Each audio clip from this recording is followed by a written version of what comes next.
want to first thank Carla and the Society for inviting me to speak to you today. And I'm going to talk to you a little bit about my path, hopefully lend a little insight for those looking at taking a similar path. Let's get started. Slides always help me. All right. So contemplating a change. How many people in here have actually contemplated a career change at any point? Now, okay, of you guys, how many have actually made such a change? Okay, great. Maybe you tell me something. Okay, so I'm sure you guys are familiar with this slide. It's a very old slide now, but it still has the same message that faculty positions are actually becoming the new alternative career due to the dramatic and persistent reduction in traditional funding for scientific research, and the typical trajectory for researchers as career faculty is coming to an end. Also, the interdisciplinary nature of the new technology arena, as well as the new social engineering landscape, is causing many people in the STEM fields to question the value of traditional research careers. I'm an example of one such scientist that has made several career transitions, not because of failure or stagnation in the field, but because I was in search of a career that fed my passion. When I look back over the years, I realized I didn't know this at the time, but I found 3 key actions that have motivated me throughout that time. I'd like to share those with you today as I tell you my story. So I first think that it's important to discover your passion.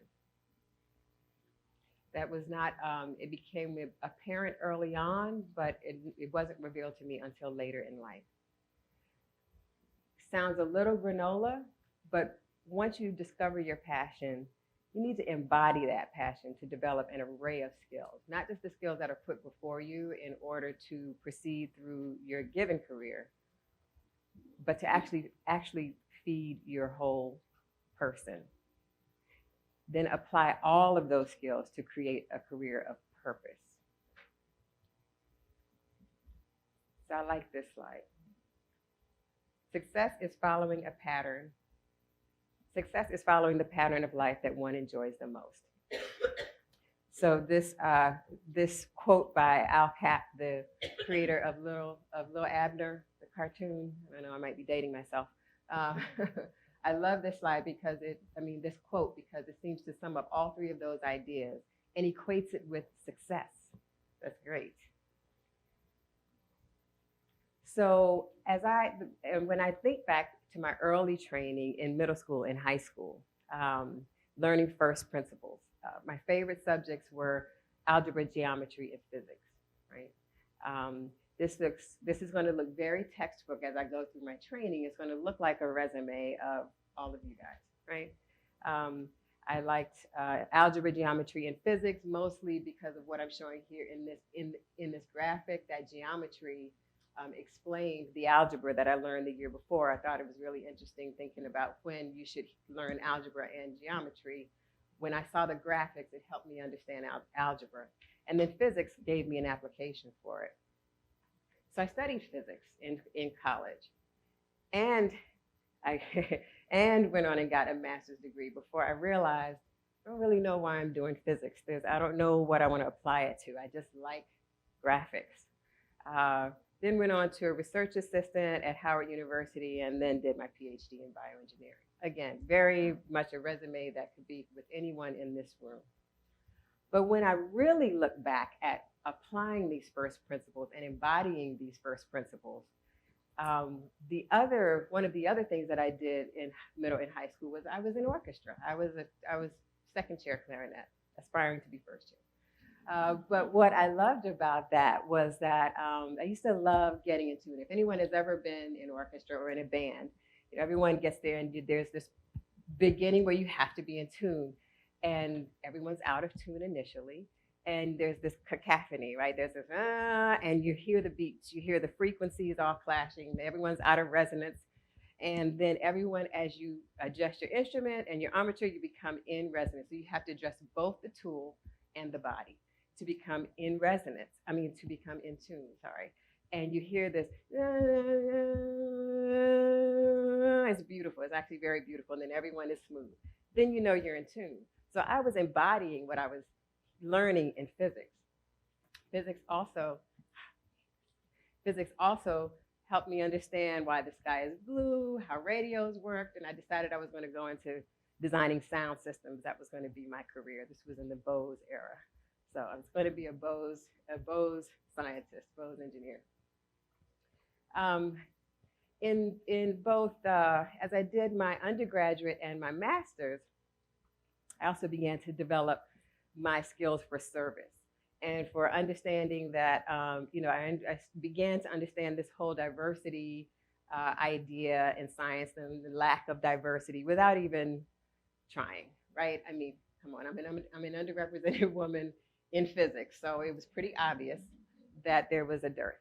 So through organizations like the National Society of Black Engineers, I did things like developing STEM curriculum for middle school students in Brooklyn while I was there studying.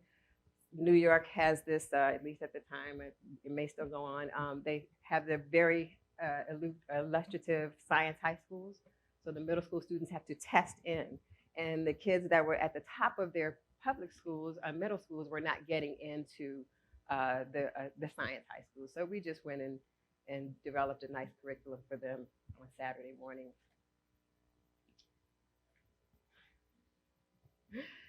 Moving on into my graduate career. Actually, before I became a graduate student, I took a year off to figure out what I wanted to do because physics wasn't doing it for me. I had the opportunity to have my first mentor, a male mentor from the University of Pennsylvania, as it is.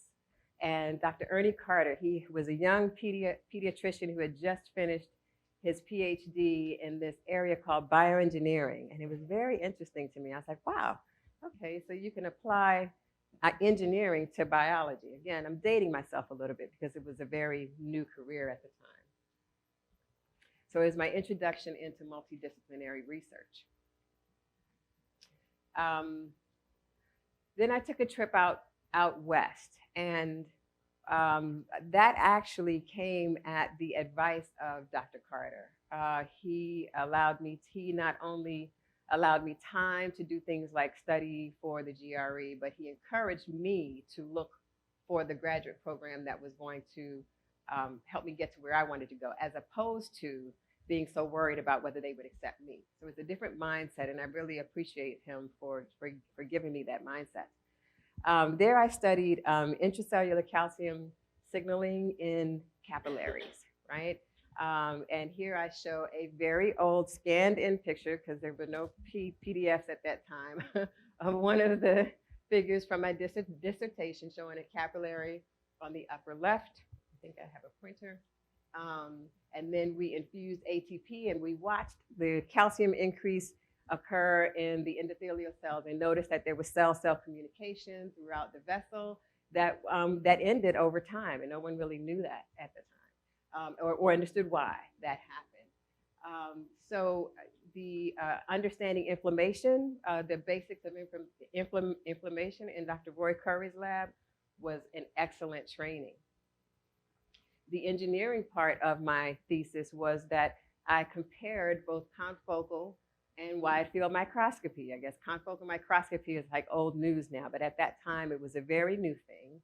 And to image for any of you that have used it, to image a dynamic process in 3D. So I'm showing you one section through the vessels, but we had to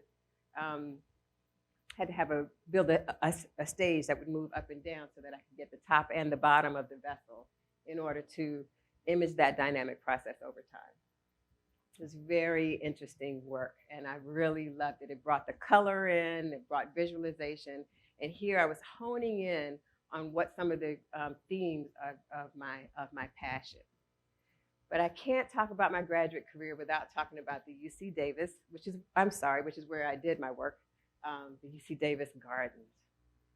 So here is the garden. This is very integral to my work. Here's my little garden.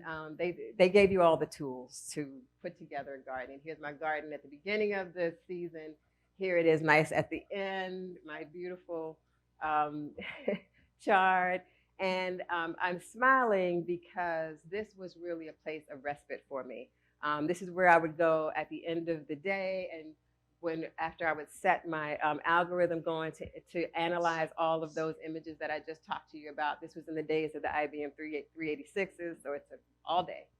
And I would go meet my friend Rajay, who was also doing her PhD in electrical engineering, but we were both in image analysis, and we would work in our garden, and we would talk about the foods that she ate, she's from Tunisia, and the foods that her family ate, and how they had the reasons why they ate. And I was also looking at, again, the processes that I was studying in motion. I was looking at metabolism, osmosis, fluid dynamics, all of that, right? Working, in digging the trenches and making it work. And I tell you, we would sit up there and talk about Fourier transforms. I'm not kidding you. It was really funny. But very integral part of my work. So I learned being open to different cultures like that, and being open to how people take in information would come to serve me later in my career, as you'll see. So another very important quote to me from a very important person, Dr. Maya Angelou: everything in the universe has rhythm. So here we are again. I never left the frequencies never left me. Everything dances. So now I would say the true embodiment was in my academic career at the University of California. Once again, if you read down the left side, it's a very textbook kind of progression through an academic career, starting with a postdoc, going to an associate professor. My area, what might have been a bit different, it was more in translational research at that time, which rather than just a basic biomedical science. The topic was magnetic resonance imaging and spectroscopy of brain tumors. And I'm going to walk you through a little bit of this right now to give you an understanding of what this was about. This was my very first paper as a postdoc, and I still think that it's my best. It's the paper that led to my first patent, and set me on the career of trajectory of trying to figure out how to do science that can be useful and utilized right then. So here I show an image, if you can ignore that grid over it for the moment. This is an image of a patient with a brain tumor. The brain tumor is here on the right, the bright area, and overlaid on it is a grid of a spectra, NMR spectra, the chemistry technique that we are all accustomed to. My mentor at the time, Dr. Sarah Nelson, had developed this with colleagues at Fox Chase and then at the University of California, San Francisco. And it's actually a 3D technique. Again, I'm showing you one slice through. But if you notice, once we lay the grid down, and this data is acquired at the same time the patient is in the magnet, they don't know, they just think it's another image. It feels exactly the same. It takes a little bit longer than a regular scan. But with that, we can get these little spectra now all through all of these boxes. And so if you notice on the normal side, we have this pattern. I'm not going to go into what the metabolites are because it's not really important. I'm a pattern person. This is my passion, right? This is where I'm going with this talk. So the first two peaks are pretty low, and the third peak, NAA, is about twice the size. And when you look in the brain, in the tumor region, over here, that reverses. The first peak, choline, goes way up, and the other peaks pretty much go away. So I decided, well, and we were trying to get this information to surgeons and I'll talk to you about that later. So this is just showing a rough image map of the choline to NAA ratio and the choline to creatine ratio to try and get an idea of where how what the metabolic features are of the tumor. With that idea in mind, I knew that we could then, with image analysis, we could then come up with these smoother image maps that could be, then overlaid on the image to give people an idea again of the metabolism within and around a tumor. So this is what surgeons were accustomed to looking at the time, and they still are. These are structural, traditional structural MRIs. They actually look at them on the monitor in the operating room. They take tissue biopsies, send them to the pathologist to answer questions in real time, such as how aggressive is this tumor? How fast is it growing? How fast is it proliferating? How likely is this tumor to respond to a chemotherapy or to a radiation therapy? Well, actually back up. But there's a problem with that, right? There's an obvious problem with that because you have this whole big area, this solid area, this edema around the tumor that we don't know what it is. And this image has no bright area, so there's no clue as to where to go. So there's a sampling issue. Where should you get the biopsy from? The surgeons at UCSF are very aggressive surgeons. They like to remove as much tumor as possible. They also want to know, and also the neuro-oncologists are also, so they like to treat aggressively. So they want to know where the most aggressively growing tumor is. So with my spectroscopy technique, along with other MR images of function now, such as blood, they show you things such as blood volume. I know these all look very similar, but these show you things such as blood volume, the water movement within the tumor, diffusion tensor imaging. You can put those together now to answer questions like which of these tumors are more likely to respond to chemotherapy or radiotherapy, and which of these tumors are lower grade and may only require, so are less aggressive and may only require surgery and watchful waiting, versus a very high grade, aggressively growing tumor that needs surgery, chemotherapy, and radiotherapy. So just in a nutshell, so I found this work very satisfying. It was satisfying not only because of the whole pattern basis, but because it was, as I said, we were able to put this to use right away, combine it, and look more at the function and the growing of the tumor in real time, and actually help surgeons help patients. Well, also during that time, I still, as always, had this commitment to service. And I'm showing here a picture of a woman who was my first mentor, my mom. Sally Ann Duvall, now Richmond, and she was a math major in the 50s. Okay, she majored in math, and similar to me, you know, I guess I was similar to her in that she was also in drama and music and things like that. But she majored in math, and she went on to NASA, to work at NASA and work on the big UNIVAC systems, the computers that took up the entire room. And work in assembly language. And so being raised by a woman like her and attending a school like Spelman College, which is a historically Black college in Atlanta, Georgia, that's an all-women's college, whose choice it is to change the world, as you can see. It was difficult for me to abide by the idea that there was a lack of diversity in science because there was a lack of ability among underrepresented people. So I decided that it was mostly a lack of opportunity. This is not rocket science, what I'm saying here. So I set out to change that. I set out to provide opportunity.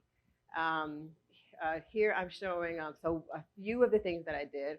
I founded the UCSF Tuskegee Partnership in Bioengineering. Tuskegee is yet another historically Black college in Alabama that specializes in engineering, all types of engineering, As a matter of fact, the original Tuskegee Institute was built by the students. Like, the bricks were made, and they designed all of the buildings that are there now, and they made the buildings. So it's excellent for engineering, but they had no bioengineering.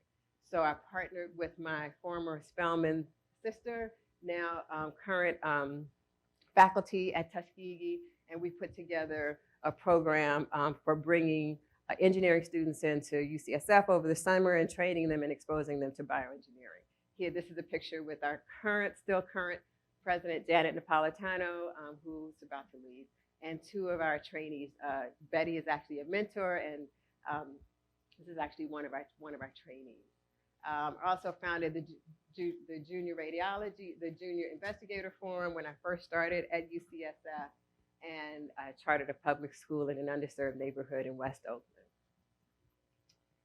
But I think my most direct impact, and I want to say this because I know I always hear about people starting these huge programs, doing these wonderful training grants and all of this, but really it is in the lab. These are just a few people from my lab. The McKnight lab at UCSF was known for being the most diverse. I had gender minorities, I had ethnic minorities, I had what I call religious minorities, although Muslims are not necessarily a religious minority, but within UCSF at that time, there were few. And I love that all of these people have gone on to get advanced degrees and are now contributing to science. And I really think that's where we do our best work, is in our labs. So I want you to think about that. The other thing that I want to say is that the other type of minority I had were students whose transcripts were not so stellar. I mean, they were good, but they had hardships that may have impacted their transcript, but they had to die for commitment to being successful in life, because they had to struggle. And they're now, one is a master's student and one is a PhD training other people right now. So I'm very, very proud. Again, feeding myself, creating space within the pattern. I also became a student of dance at this time. None of these people are, well, that's me. But these are all of my instructors, Cecilia and Elvia Marta and Bayan Jameh. Dancing fed me the same way working in the garden fed me. I once again got to see physiology, motility, everything in action, and I also became a student again, which is important. It helped me to be a better teacher, dancing. And of course, all of that physical and mental release. So a wise woman, an executive coach, but a wonderful social scientist once said to me, Tracy, you need to leverage all of your skill sets to work your passion. So I'm working my passion now and putting it to use. So here we come now to, I made a huge decision to step out of the lab. It was not easy at all. But one thing that I always wondered about was being a consultant. I thought it was sexy and cute. Never thought I had the skills for it because all I knew was the academic pathway. And I had the opportunity. I had done some contract work with a small early stage biotech company in the rare disease space. So we're working on glycogen storage diseases. And had done some early work imaging mice. The word is escaping me right now, but looking at where the drug, the biodistribution studies, of the drug going through the mice. And they came back to me and said, Tracy, that you really ran that project well. We really need a director of translational research. Would you consider it? And I said yes. I said yes. I was ready to move on. And so I brought the obvious skills to the table of expertise in neuroscience, basic biomedical science, and translational science. I had been doing that for a long time. I could also say, I know how to design and execute the experiments. But what I didn't realize that I was really bringing to the table also, and the key things were the ability to organize and motivate a diverse research team. I mean that, we had people from in research lab, in academic research labs. We had other CROs, which again, those of you in industry understand all of this. But having to learn what motivates each of them, and also how they can contribute, and actually putting the teams together and getting the right data for the IND and the right data for the next step was really a skill that I did not know that I had until I tried it. Also being able to visualize the biomedical interconnections. What I'm showing here is a paper that resulted from that work. And glycogen storage diseases generally occur in the muscle, because it's about glycogen not being broken up in the lysosome properly enough. And it builds up in the cell, and it bursts the cell, and normally it leads to different types of muscular dystrophies. Well, this is one that occurs in the brain, and it's called Lafora disease, and it's typically called an epilepsy, although it's not the same etiology. And so being able to think about how we're going to put this antibody enzyme fusion, which has some immunologic properties itself, into the body to actually work on a metabolic disease that's in the brain. It was really all kind of strange. And then understanding what happens in the brain versus muscle. I was working with people that were more accustomed to working with muscle. So it was a very unique fit for me. Once again, during that time, I had the opportunity to change once again. And I think this is one of my last slides. And so this talks about my current position. So Brittany, this is for you. My current position, I recently took the directorship of the California Tobacco-Related Disease Research Program, which is a historic grant-making program. The TRDRP, as we're known for short, is one arm of the Comprehensive Tobacco Control Program in California. So back in 1989, when California passed a tobacco tax, they gave money to the Department of Public Health to develop a public health campaign around smoking or non-smoking. The Department of Education to work on prevention programs for students, and also to the University of California, which is the research arm of the state, in order to give out money for research in tobacco-related diseases. This is research into biomedical diseases that you would think of, such as cardiovascular disease or cancer and such, neuroscience, but also into social behavioral studies of who's smoking, why are they smoking, what neighborhoods are affected, what is the role of the tobacco industry, how do they play a role in this? Do we policy research? I'd never heard of policy research before, but research into what are the policies, and are they actually doing what they're intended to do? We are charged just as much with the research, with funding, with writing RFAs and directing the research, as we are with disseminating it to the public. So once again, I brought the obvious skills of science communication, public speaking. We do that all the time as academic researchers. Understanding peer review and grant making. I've had plenty of grants in my career and served on study sections, so that was fine. But directing science to address current health epidemics requires some finesse. It requires some understanding of cultures. It requires, understanding how people eat and speak differently. For example, understanding the need for a special program to go into the families of first-generation Vietnamese, where typically more often Vietnamese men have the highest smoking rates of all Asian groups at least within the San Francisco Bay Area, and I think it is throughout California. And there are a lot of different Asian groups in California.